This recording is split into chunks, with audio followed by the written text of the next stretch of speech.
예레미야서 35장 1절에서 10절의 말씀을 가지고 말세에 사는 우리들의 신앙을 어떻게 해야 될 것인가 하는 제목으로 함께 우리를 은혜를 나누려고 합니다.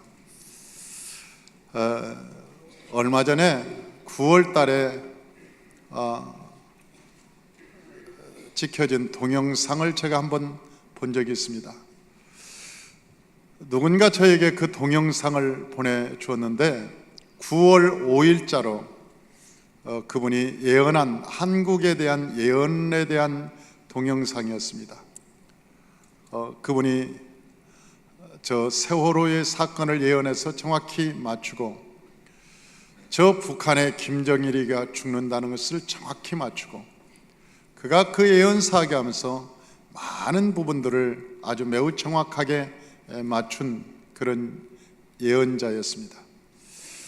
그런데 그 예언자가 예언하기를 한국에 12월 달에 전쟁이 일어날 것이다, 그런 예언을 했습니다. 그런데 그 두 곳을 이북이 공격을 할 것이라고 하는 것이죠. 그런데 그 지역이라고 하는 명은 밝히지 않았습니다. 그런데 그 예언을 제가 보면서 많은 생각을 하게 되었습니다. 요즘 예언자들이 참 많아서 우리가 믿을 수도 있고 안 믿을 수 있는 문제이기도 합니다. 그런데 그가 하는 내용 중에 한국 교회라든지 이 한국 사회의 정확한 진단을 내리는 것을 보면서 그럴 수도 있겠구나 하는 생각이 들었습니다. 한국 교회가 회개하지 않으면, 그리고 한국 교회의 주의 종들 85%가 성령을 회방하고 있는 죄를 짓고 있으니 하나님이 극심하게 탄식하고 그가 오랫동안 하나님께 중보기도를 했다는 것이죠. 하나님, 저 니느웨의 성을 하나님이 용서하신 것처럼 하나님 아버지, 이 나라의 민족이 할 일이 많고 그래도 세계에서 가장 많은 선교사를 보내는 나라인데 하나님이 이 나라를 불쌍히 여겨달라고 그가 오랫동안 기도했는데 하나님께서 그 노를 풀지 않으시더라는 것이죠. 그래서 할 수 없이 자기가 9월 5일 날짜로 예언을 하면서 담아서 우리 한국 교회에게 던진다고 이 예언을 유튜브에 올렸습니다. 물론 하나님의 백성들이 저 니느웨 성처럼 회개하고 제에 앉아 탄식하고 하나님 앞에 나가면 하나님의 마음이 돌이키고 또 하나님께서 멈출 수도 있습니다. 그러나 한국 교회의 진단을 해볼 때 가능성도 있겠구나 하는 생각을 하는 것입니다. 왜 그러냐? 저 이북에 2,500만 동포 중에 10%가 굶어 죽었습니다. 굶어서 죽었습니다. 그러니까 250만 명이 굶어 죽었습니다. 옛날에 그 동네에서 어떤 나그네가 굶어서 죽었다 그러면 그 동네에 재앙이 내린다는 이야기 때문에 여러분, 동네 사람들이 나그네가 오면 그 나그네를 반가이 맞이드렸습니다. 그리고 그 나그네를 아주 극진히 대접했습니다. 그래서 시골에는 사랑방이라고 하는 것이 있었습니다. 그래서 그 사랑방에 그 나그네를 대접하고 끼니가 되면 주인은 죽을 먹어도 그 나그네만큼은 여러분 쌀밥을 대접하고 맛있는 고깃국을 우리가 끓여서 대접했던 우리 풍습이 있습니다. 저희 어린 시절에도 나그네가 그 동네에 들어오면 모든 사람들이 그분을 사랑방에 모시고 각 집에서 고구마를 가지고 온다든지 아니면 감자를 삶아서 가지고 온다든지 아니면 호박죽을 끓여서 가지고 온다든지 그 나그네를 대접하는 데 극진했습니다. 왜냐하면 그 동네에서 어떤 사람이 굶어 죽었다, 그것은 그 동네 공동체 책임이라는 거예요. 그래서 하늘에서 재앙이 그 동네에서 임한다. 그래서 사람들은 옛날부터 그 동네 나그네 대접하기를 아주 귀했습니다. 그런데요, 우리나라의 한 민족이, 한 동포가, 여러분, 그것도 굶어서 250만 명이 굶어 죽었다. 여러분, 굶어서 죽는다는 것은 인간의 가치를 버린 것입니다. 옛날에는 배고프면 흙을 파먹기도 했습니다. 아니, 산에 가서 소나무를 벗겨서 여러 번 먹기도 했습니다. 저 논밭에 독색이 풀을 뜯어서 먹기도 했습니다. 안 죽으려고, 여러분, 안 죽으려고 그거 풀을 먹었다고 사람이 얼마나 먹을 것이 없으면 굶어서 죽냐고. 그런데요, 그 사람들이 한국에서는, 이 남한에서는 음식 쓰레기가 너무너무 넘쳐서 이제 매립할 데가 없습니다. 음식 쓰레기가 너무나 남아서. 그래서 조사를 해봤더니 남한에 남는 그 음식 쓰레기가 북한에 모자라는 꼭 음식량이라는 거죠.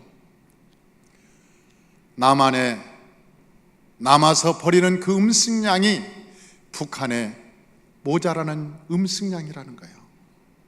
그러니까 하나님께서는 공평하게 주신 거예요. 우리가 축복의 통로자로, 복음의 통로자로, 우리를 통해서 여러분, 그 사람들에게 도우라고 하나님께서 이 나라, 이 민족에게 복을 주셨고 은혜를 주셨습니다. 이것은 어느 당의 문제가 아닙니다. 나는 주의 종들과 만나면서 주의 종들 사이에서도 가끔 그런 얘기를 합니다. 야, 도와주지 말아야 돼. 쌀 주면 저놈들이 핵 만들어. 여러분, 그렇지 않아도 저 김정일이나 김일성이나 여러분 김정은이는 핵을 만듭니다. 죽을 때까지 핵을 깔고 있을 겁니다. 여러분, 포기하면 당장 죽는데 포기할 수가 없는 거예요. 어떻게 저 핵을 포기할 수 있습니까? 저들이 포기 안 할 겁니다. 우리가 쌀을 안 주면 김정은이가 죽는 줄 아세요? 김정은이 살찐 거 보세요. 굶어 죽겠는지. 김정은이가 살이 이만큼 쪄가지고 걸어가지를 못하잖아요. 얼마나 먹고 잘 먹었는지. 고위 관리자들은 여러분 절대 굶어 죽지 않습니다. 누가 굶어 죽느냐? 민초들, 힘없는 백성들, 가난한 사람들, 그 사람들이 먹을 것이 없어서 굶어서 죽는 거예요. 나는 이러한 것들을 보면서 하나님이 보신다면 어떻게 할 것인가? 하나님의 형상을 닮은 백성이 250만 명이나 한 곳에 저 집단적으로 그것도 굶어서 죽었는데 하나님이 볼 때 나만을 기뻐하시겠는가? 야, 니들 축복받아서 잘 살으니까 내가 좋다. 그렇게 왜 하나님께서 말할 것인가를 우리는 생각해 봐야 돼요. 저는 주의 종들조차, 물론 세상 사람들, 정치가는 모른다고 해도 좋아요. 여러분, 세상 사람은 모른다고 해도 좋아요. 그러나 주의 종들까지 하나님의 마음이 없다면 그것은 심각한 것이죠. 주의 종들까지 하나님의 마음을 갖지 못한다면 여러분, 그것은 심각한 거예요. 저 에레미야가 이제 예루살렘을 돌아다녔습니다. 예루살렘 그 선지자였으니까 그 8살에 하나님의 부르심을 받았습니다. 그리고 하나님께서 에레미야에게 야, 너는 장가가지 마라. 그래서 하나님의 말씀을 전하려고 장가도 안 갔어요. 그러면서 하나님의 말씀을 전하는데 백성들이 안 듣는 거예요. 귀가 어두워졌습니다. 귀가 할례를 받지 못했어요. 하나님의 말씀을 전하면 알아듣지를 못하는 거예요. 그리고 백성들이 여호와의 말씀을 들으면 전하면 안 듣는 겁니다. 에레미야가 울면서 예루살렘을 돌아다니면서 하나님께 기도하는 거예요. 하나님, 이제 하나님의 말씀을 안 전하렵니다. 왜? 아무리 하나님의 말씀을 전해도 듣는 사람이 없어요. 그리고 변화되는 사람이 없습니다. 귓등으로 듣습니다. 안 전하렵니다. 내가 저 인간들한테 하나님의 말씀을 전해봐야 소용없습니다. 하나님의 말씀은 보석과 같고 하나님의 말씀은 귀하고 하나님의 말씀은 진주와 같고, 여러분, 하나님의 말씀은 천금보다 더 귀한데 받는 자가 복이 있는데 그 가치를 모르고 내팽개치고 안 받는다는 거예요. 그러니 여호와의 말씀을 내가 어떻게 저들에게 전할 수 있습니까? 하나님께서 저 돼지에게 진주를 던지지 말라고 그랬는데 내가 이 귀한 것을 던져도 이 돼지가 진주를 먹을 것이 아니라고 짓밟고 맙니다. 지 먹을 것이 아니라고 짓밟고 맙니다. 진주에게, 여러분, 돼지에게 진주를 던져보니 무슨 의미가 있겠습니까? 그 예레미야가 백성들한테 복음을 전하니까 백성들이 들을 귀가 없는 거예요. 왜? 매일 축복 얘기만 하니까. 여러분, 이렇게 하면 축복받습니다. 아멘. 이렇게 하면 축복받습니다. 아멘. 이렇게 하면 잘 됩니다. 여러분의 삶이 형통할 겁니다. 아멘. 어떻게 잘 돼? 어떻게 잘 되냐고. 여러분, 하나님께 그 마음을 돌이키지 않고 행동을 돌이키지 않고 여호와의 말씀에 합당하지 않으면 그 축복이 저주라고 성경은 분명히 말하고 있어요. 그 축복조차도 저주라고. 가장 큰 축복은 그 마음을 돌이켜서 여호와께로 오게 하는 거예요. 백성들이 마음을 떠나서 하나님을 떠나서 여러분 멀리 갔을 때 진정한 축복은 죄인이 하나님께 돌아와서 자기의 죄를 깨닫고 하나님 앞에 회개함으로 말미암아 하나님께 죄 용서함을 받고 하나님과 화목한 것이 가장 큰 축복인 거예요. 하나님과 가장 화목하게 사는 것이 이 세상에 사는 사람들의 가장 존귀한 삶이에요. 그런데 백성들이 할례를 받지 안 듣는 거예요. 왜? 다른 설교에 너무 길들여져서, 축복에 대한, 기복에 대한 설교에 너무 길들여져서 웃기는 소리, 좋은 얘기, 자기에게 맞는 얘기하면 웃고, 그리고 여호와께로 돌이키라, 말씀을 지켜라, 하나님의 말씀대로 살아라 그러면 에이, 저 꼭 힘든 얘기를 해. 마음을 안 받는 거예요. 그래서 이 예레미야가 뭐라고 하냐면 백성들에게 내가 말했지만 할례를 받지 못해서 못 듣는다는 거예요. 안 듣는다는 거예요. 그래서 예레미야가 할 수 없어서 성전에 들어가서 제사장들에게 설교를 합니다. 그런데 제사장들은 그걸 욕으로 알아들었다는 거예요. 예레미야가 하는 설교를 욕으로 알아들었어. 뭐라고 한지 아세요? 제사장들이 몰라서 그러는 줄 아냐? 나도 성경 다 알아. 너만 똑똑하냐? 너만 꼭 그렇게 야, 우리도 그런 설교는 다 알아. 그러나 성도들이 그런 설교하면 좋아하는 줄 알아? 그러면서 제사장들이 비아냥거렸다는 거예요. 다시 말하면 예레미야의 설교를 욕으로 알아들었다는 거예요. 욕으로. 그래서 할 수 없어서 저 예레미야가 어디로 가냐면 왕한테 갑니다. 왕이 편하면 좀 편할 수 있을까? 왕이 편하면 좀 편할 수 있을까 싶어서 왕한테 가서 말씀을 전합니다. 그런데 그 왕 주변에 초창기도 한다는 많은 목사들이 있었습니다. 왕과 친한 목사들이 있었어요. 그래서 왕의 비유만 맞추는 거예요. 왕이요, 우리가 기도하니까 걱정 없습니다. 왕이요, 괜찮습니다. 왕은 잘 될 겁니다. 왕이 참 관상도 잘 태어났습니다. 구근이 좋습니다. 내가 기도하니까 하나님께서 왕에게 복을 줄 겁니다. 그 주변에 인해장막이 쳐 있었어요. 저 예레미야가 하나님의 말씀을 전하자 왕이, 여호와김이라고 하는 왕이 예레미야의 뺨을 때렸다는 거 아니에요? 이 나라에 전쟁이 일어납니다. 저 바벨론이 쳐들어올 겁니다. 그리고 이 땅은 불탈 것입니다. 얼마 가지 않아서 이 나라는 망할 것입니다. 회개하십시오. 그렇게 말하니까 이게 뭐 있다고 게 있어? 그러면서 뺨을 때렸다는 거 아닙니까? 나중에 그를 감옥에 넣어버렸습니다. 말을 못하게 감옥에다 넣고 손을 묶었어요. 할 수 없어서 그는 바록에게 내 말을 써라, 그리고 왕에게 전해라.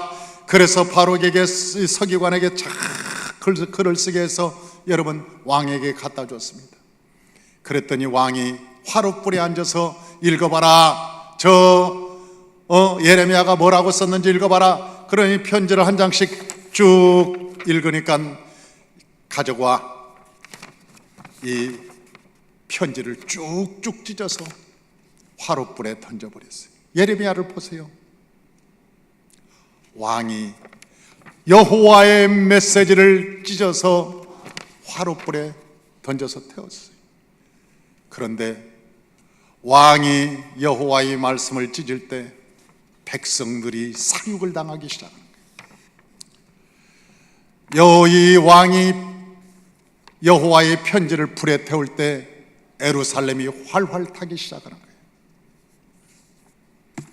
결국 예레미야가 그렇게 말렸던 저 예루살렘, 불타기를 원하지 않았던 저 예루살렘은 결국 불타버리고 말았습니다. 예레미야가 말한 대로 바벨론이 쳐들어왔습니다. 그리고 불이 탔습니다. 그런데 그 당시 예레미야가 울고 있을 때 하나님이 예레미야를 찾아왔습니다. 예레미야야, 왜 우니? 하나님, 도저히 여기에 사람이 없습니다. 하나님을 믿는 사람이 한 사람도 없습니다. 내가 속았습니다.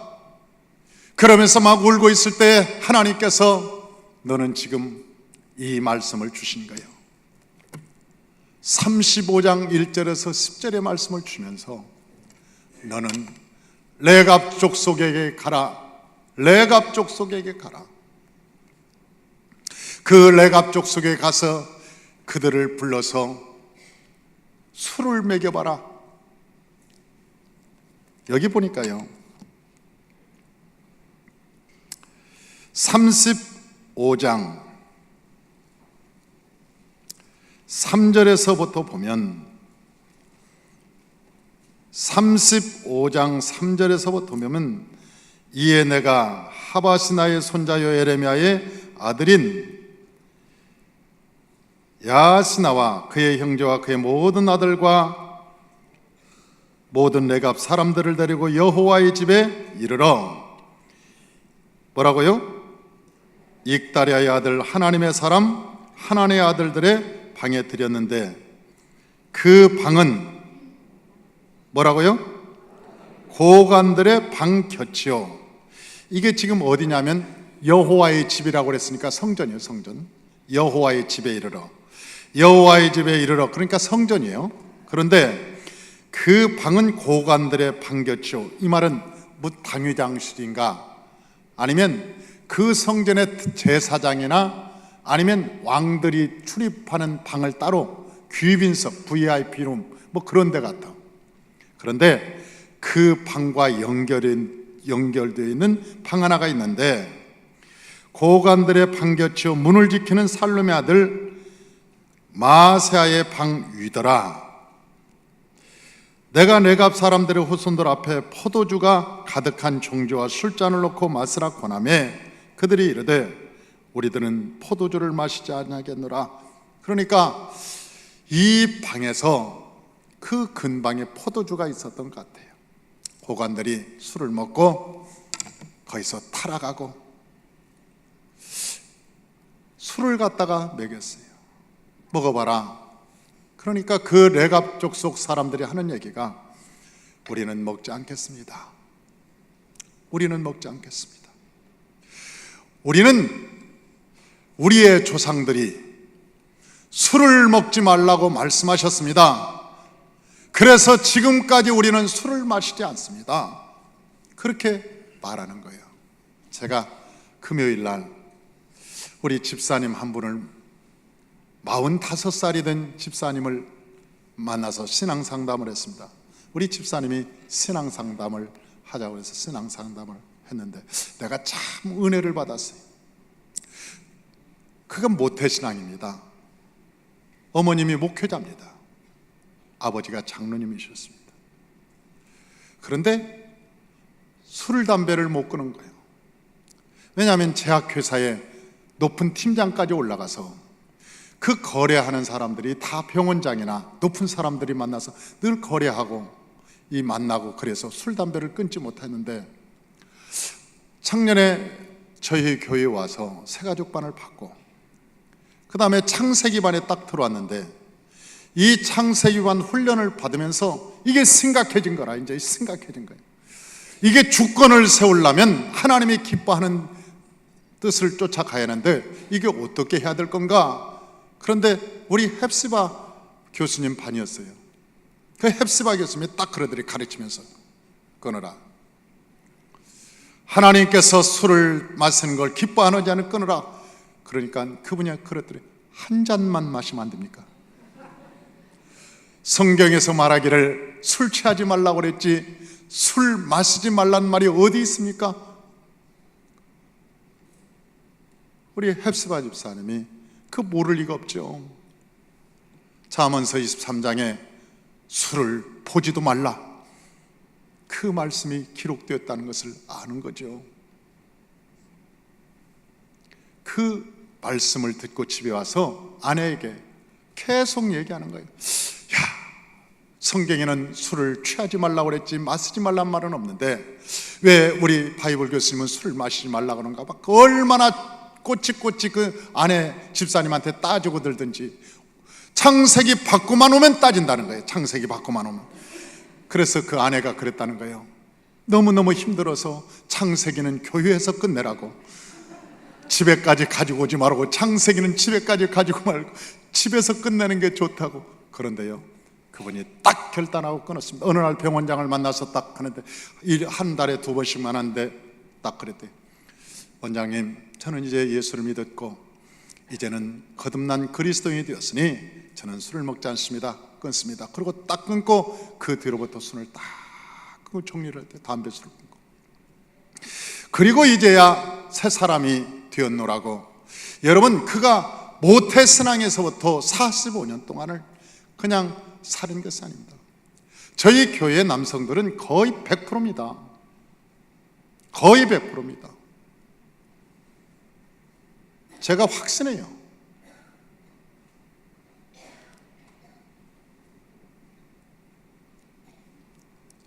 왜냐하면 하나님께서 여러분 술을 마시지 말라고 했는데 그 작은 계명 하나 못 지키면서 어찌 여호와의 복을 기대하냔 말이요. 여러분, 우리가 여호와의 계명을 그 적은 육신의 그 달콤한 그 계명 하나 못 지키면서 어떻게 그 여호와의 놀라운 축복을 우리가 기대하냐는 거예요. 기대하는 거예요. 나는 그 집사님의 이야기를 들으면서 내가 많은 은혜를 받았어요. 그러면서 그 가정에 천국이 되었습니다. 그러면서 하는 얘기가, 목사님, 저는 산마교회에 와서 이제는 1년 정도 됐는데 획기적으로 변했습니다. 우리 가정이 내가 예수를 믿고 날마다 기도하고 성령 충만하니까 우리 아이들이 변하고 우리 딸들이 변하고 아들들이 변하고 우리의 가정이 천국이 되었습니다. 만나면 날마다 하나님의 말씀으로 은혜를 나눕니다. 모이기만 하면 예배를 드립니다. 하나님의 말씀으로 우리가 은혜를 나누니 나도 마음에 자신감 있고 여호와의 말씀을 하는데 자신이 생기더라는 거예요. 그러면서 하는 얘기가, 철야에 와보니까 나는 지금 창세기 받았는데 아니 출애굽기 정리하는 것, 레위기 정리하는 것, 민수기 정리하는 게 너무너무 재밌어서 자기가 핸드폰으로 다 녹음해가지고 날마다 듣고 들어갖고 선행 학습을 다 했다는 거 아니에요. 자기는 이제는 출애굽기, 레위기, 민수기까지 선행 학습을 다 하고 그걸 매일 들으니까 너무너무 재밌다는 거예요. 그래서 올라가면, 자기는 출애굽기 올라가면 너무나 잘할 것 같대. 왜? 그걸 핸드폰으로 녹음해서 수없이 들었으니까. 옛날에는 가면서 딴 생각하는데 요즘은 찬송하고 하나님의 말씀을 핸드폰으로 녹음해서 시간만 쓰며 듣고, 여러분 오며 가며 하나님의 은혜를 사모하고 날마다 시간 있으면 기도하고 집이 천국이 되었다고 얘기 들었어요. 할렐루야. 사랑하는 성도 여러분, 이번 저희가 훈련생들을 모집했더니 이 일주일에 훈련받는 사람들이 320명이요. 우리 교회에서 320명이 일주일에 매일 훈련받는 사람들이 320명.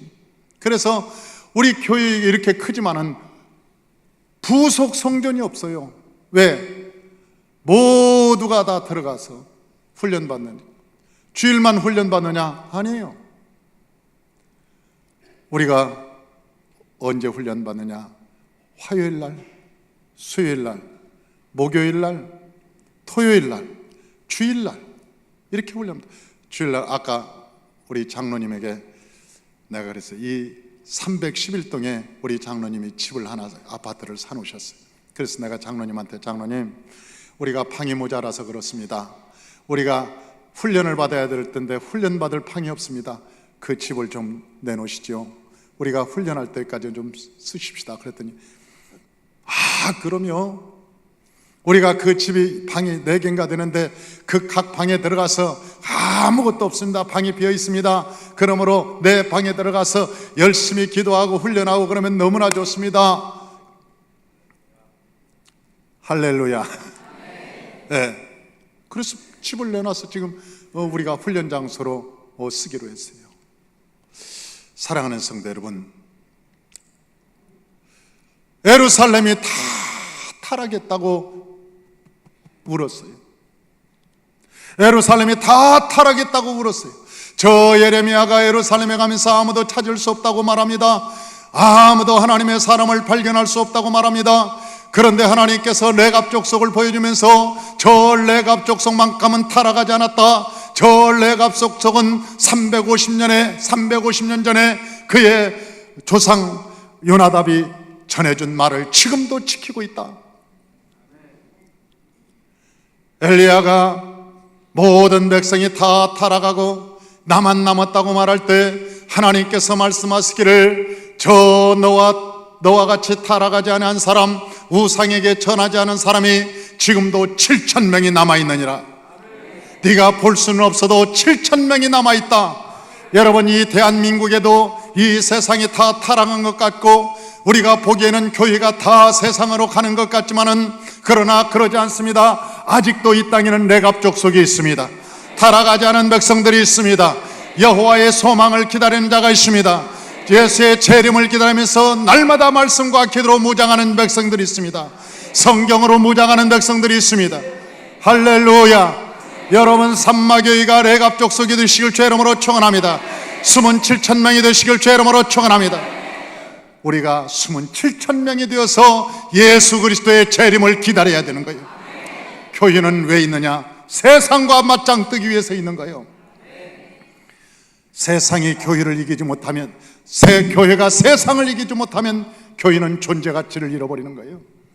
예수님께서 말씀하시기를 너희는 온 천하에 다니며 만민에게 복음을 증거하라. 너희가 아버지와 아들과 성령 이름으로 제자를 삼고 너희가 성령으로 세를 베풀고 그리고 내가 가르쳐 지키게 한 모든 것을 가르쳐 지키게 하라고 하나님께서 말씀하셨어요. 세상과 짝하라는 게 아니요, 세상을 너희의 제자로 삼아 그들에게 성령을 베풀어서 하나님 예수께서 말씀하신 것을 가르쳐 지키게 하라. 세상을 바꾸라는 거예요. 사랑하는 성도 여러분, 저와 여러분이 가는 곳에 가정이 변해야 됩니다. 저와 여러분이 서 있는 곳에 사업이 변해야 됩니다. 저와 여러분이 가 있는 모든 공동체가 예수의 이름으로 변해야 되는 것입니다. 할렐루야. 그럴 때 하나님의 역사가 일어나는 거예요. 하나님은 지금도 레갑 족속을 찾고 있는 거예요. 레갑 족, 물들지 않은 레갑 족속. 그래서 레갑 족속에게 말합니다. 너희들은 어떻게 사느냐 물어볼 때 우리는 주님을 기다리면서, 하나님을 기다리면서 아직도 집을 짓지 않습니다. 저 포도나 감람나무를 심는 밭을 사지 않습니다. 우리는 포도주를 마시지 않습니다. 우리는 목양을 하면서 그날을 기다립니다. 그러면서 여러분 기다리는 거예요. 그 사람들이 어디에 살았냐? 레갑 족속이 에브라 땅에. 에브라스라고 하는 것은 베들레헴이라는 얘기예요. 베들레헴의 이름을 에브라스라고 얘기합니다. 그런데 저 에브라스에 살았던 사람들이 많았습니다. 누가 살았느냐? 나오미가 살았습니다. 그리고 예수께서 거기에 나오셨습니다. 그 에브라 땅에 살면서 에브라 땅에 살았다는 것은 하나님의 거룩한 땅에 살면서 하나님의 영광을 기다렸던 사람들입니다. 할렐루야. 저와 여러분들이 하나님의 영광을 기다리며 믿음으로 살아가시길 주의 이름으로 축원합니다. 레갑 족속이 되어서 세상을 이기시길 주의 이름으로 축원합니다. 할렐루야. 성경에 보면 딱 두 족속이 나와요. 마태복음하고 누가복음의 족보가 다릅니다. 희한해요. 여러분 성경을 봐요. 마태복음에는 낳고 그런데 누가복음에는 그 위는 그러면서 계속 위로 올라가요. 족보가. 그런데 어디서 착 달라지느냐? 다윗의 아들에게서 달라져요. 하나는 저 마태복음에는 솔로몬으로 이어지고, 그리고 누가복음에는 나단에서 다윗으로 올라가요. 그러니까 저 다윗의 아들은 여럿이 있었는데 영적인 계보는 어디로 흘러가느냐? 나단에게로 흘러가요. 그리고 임금 세상의 왕의 왕권은 솔로몬에게 흘러갑니다. 이 땅에도 보이는 사람들이 있는가 하면 영적으로 하나님의 신부가 있다고 하는 얘기예요. 영적인 하나님의 신부들이. 사랑하는 성도 여러분, 저는 저와 여러분들이 성령의 옷을 입고 기름 준비해서 주님이 오실 때 한 사람도 빠지지 않고 다 여러분을 부르시기를 주의 이름으로 축원합니다. 할렐루야. 그래서 진실로 하나님이 함께함으로 말미암아 여러분들이 복을 받되 여러분 손을 대는 것마다 여호와의 축복이 함께 하시기를 주의 이름으로 축원합니다. 하나님의 복 받는 사람은 달라요. 하나님이 함께하면 무엇을 해도 복을 받지만 하나님이 있던 하나님의 영광이 떠나면 무엇을 해도 안 되는 거예요. 아무리 열심히 뛰어도 안 되는 거예요. 그러므로 저와 여러분이 영적인 레갑 족속이 되어서 하나님을 사모하는 놀라운 은혜의 축복의 백성이 되시기를 주의 이름으로 축원합니다.